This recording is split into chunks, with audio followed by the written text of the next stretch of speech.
Hello बच्चों, कैसे हैं आप सभी? मैं आशा करती हूँ आप सभी लोग स्वस्थ और प्रसन्न होंगे।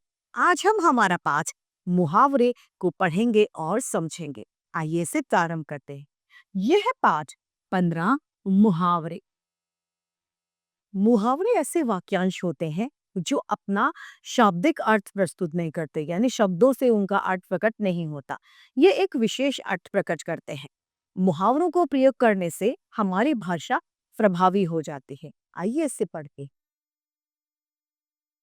रोहित अपनी मम्मी का आंखों का तारा है। आंखों का तारा एक मुहावरा है जिसका अर्थ होता है बहुत प्रिय होना। देश के सैनिक देश की रक्षा के लिए सिर पर कफन बांधकर बांधे रहते हैं। सिर पर कफन बांधना भी एक मुहावरा है, यानी मौत से डरना ना। यहाँ पर जो बात ऊपर दिए गए वाक्यों में कही गई बात बहुत रोचक और मजेदार लग रही है। इन वाक्यों में बातों को अलग तरह से कहा गया है जिनका शाब्दिक अर्थ नहीं, एक विशेष अर्थ निकल रहा है। यानी हम ये कह सकते हैं कि विशेष अर्थ प्रकट करने वाले शब्दों का समूह ही मुहावरा कहलाता है। ऐसी बातों को दो तरीके से प्रकट किया जा सकता है, एक सामान्य तरीके से और एक विशेष तरीके से। यदि हमें विशेष तरीके से अपने बात को प्रस्तुत करना है तो हमें मुहावरों का प्रयोग करना। यहाँ पर कुछ मुहावरे और उनके अर्थ बताए गए हैं। आइए पढ़ते हैं। अंगूठा दिखाना यानी साफ साफ मना कर देना। मैंने रोहन से साइकिल मांगी लेकिन उसने अंगूठा दिखा दिया। अंधेरे घर का उजाला यानी एकमात्र सहारा। सोहन अपने माता पिता के अंधेरे घर का उजाला है। अपना उल्लू सीधा करना यानी अपना स्वार्थ सीधा करना। कुछ लोग आजकल अपना उल्लू सीधा करने के लिए नेताजी के आगे पीछे लगे हुए हैं। अंग अंग मुस्काना यानी बहुत खुश होना, बहुत प्रसन्न होना।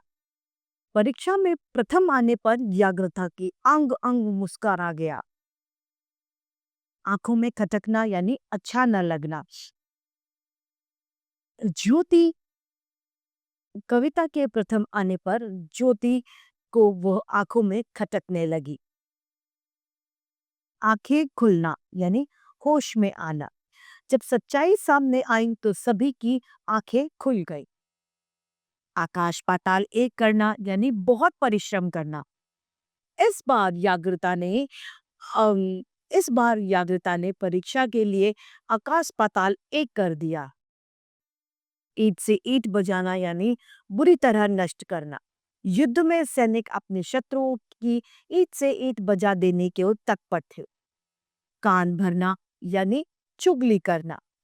औरतें हमेशा एक दूसरे के कान भरती रहती हैं। गले का हार होना यानी बहुत प्रिय होना। उसके स्व में उसके गले के हार है। कलेजे का टुकड़ा होना यानी बहुत प्रिय होना। कवि आरव कविता के कलेजे का टुकड़ा है। खाला जी का घर यानी आसान काम। आजकल व्यापार करना कोई खाला जी का घर नहीं है। गुदड़ी का लाल होना यानी देखने में सामान्य यानी और भीतर से गुणवान होना। राम के हिंदी विषय में दक्ष होने के कारण सब उसे गुलड़ी का लाल कहते हैं। यानी हमने देखा कि ये सभी मुहावरे अपना एक विशेष अर्थ छोड़ते हैं। मुहावरों के प्रयोग से भाषा रोचक बन जाती है। इसी के साथ पाठ समाप्त होता है। आइए संक्षेप में इसे दोहराएं। मुहावरे सामान्य कथन न होकर एक विशेष कथन होते हैं। ये भाषा को रोचक और सुंदर बनाते हैं। इन्हें भाषा का अंश कहा जाता है। इसी के साथ ये पाठ समाप्त होता है। मैं आशा करती हूँ सभी को यह पाठ भली भांति रूप से समझ में आया होगा। आज के लिए इतना ही। फिर मिलते हैं। धन्यवाद।